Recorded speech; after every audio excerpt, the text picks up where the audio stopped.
Good day everyone, I am Princess May Madala from BS1A. So today, I'll be conducting a specimen collection. So first, let's define a specimen. So it's a sample of material taken from the patient's body to use in diagnostic and laboratory examination. So there are types of specimen collection. First is clean cut midstream urine collection, 24-hour urine specimen collection, urine specimen collection from an infant, catheterized urine specimen collection, stool specimen collection, sputum specimen collection, and lastly, the throat swab culture. So here are the special considerations. The procedure of specimen collection may vary depending on the type of examination. An appropriate container must be clearly labeled, tightly sealed, and sent promptly to the laboratory.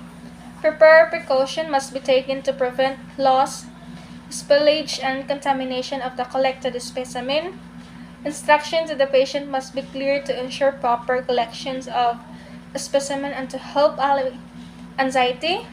Laboratory requests must be completely and accurately filled out.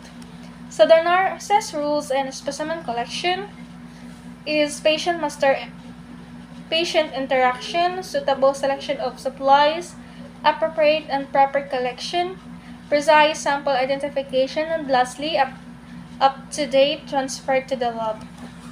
So first that we are going to demonstrate is the midstream or the clean cut urine collection. So first, let's define the midstream or clean cut urine collection. It's the most common method of obtaining urine specimens from adults, particularly to men. This method allows a specimen which is not contaminated from external sources to be obtained without catheterization. It is important to follow the clean cut protocol in order to have accurate results from an contaminated sample. So the purpose of this is the clean cut urine method is used to prevent germs from the penis or vagina from getting into our urine sample. It is a method of collecting our urine sample for various tests, including urinalysis, cytology, and urine culture. This is valuable for confirming alterations in metabolisms, infections, and fluid volume problems. And lastly, to determine appropriate antibiotic to administer to a specific patient. So the equipment or materials that we are going to use is container with warm water, soap, washcloth, antiseptic swab or cotton balls, sterilized specimen container, label for the container bedpan, and lastly, the non-sterilized gloves. For the assessment, check the doctor's order and assess client's ability to follow instruction. For planning, determine any special needs of the client. Determine what urine test is requested. Determine and obtain what articles are needed. Good day, Mama. I am Princess May Madala, student nurse for today. So, Mama, I have a few questions here, and is that okay with you? Yes, nurse. Okay, so what is your full name, Mom? I am Pagundong Pa. Alright, how old are you? I am 21 years old. Okay, so do you have any occupation? No, I'm still a student. Alright, so have you been hospitalized before? No. Okay, Mom, I'll be conducting a midstream or a clean cut urine specimen. Is that okay with you? Yes, nurse. Okay.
For the evaluation, evaluate physical response of client.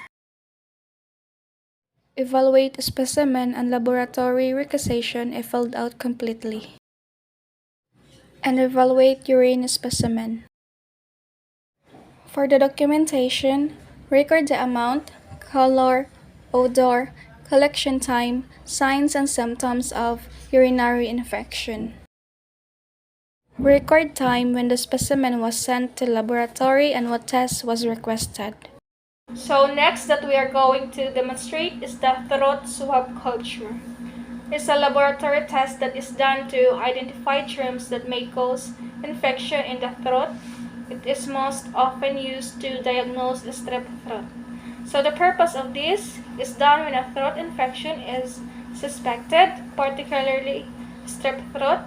A throat culture can also help health provider determine which antibiotic will work best for the patient. So here the special considerations. Collect sputum specimen of C and S before the first dose of antimicrobials is given to client. Use face mask as protective device if client is suspected PTB case. And lastly, note client's tolerance to procedure.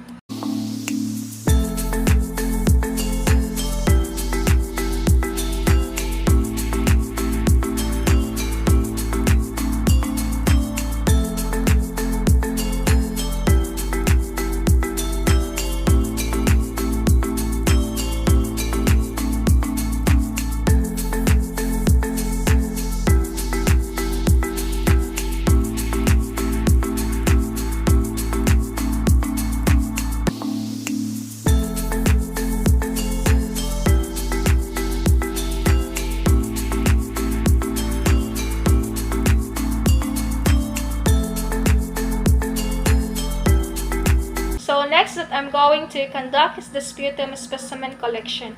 So sputum is a deep cough phlegm collected for laboratory analysis. A sputum specimen is a sample of material expelled from the respiratory passages taken for laboratory analysis to determine the presence of pathogens. Specimens are often taken for 3 consecutive days because it is difficult for the patient to cough up enough sputum at one time, and an organism may be missed if only one culture is done. So the purpose of this is to identify the microorganisms responsible for lung infections, identify cancer cells shed by lung tumors, and lastly, aid in the diagnosis and management of occupational lung diseases.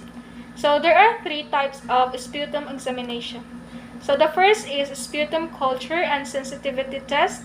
It assesses the specific etiologic agent of respiratory tract and infection and bacterial sensitivity to various antibiotics.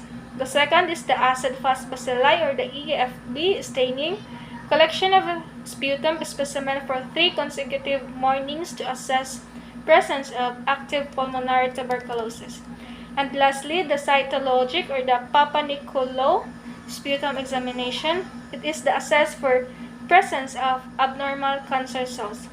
So the special considerations: early morning sputum specimen must be collected.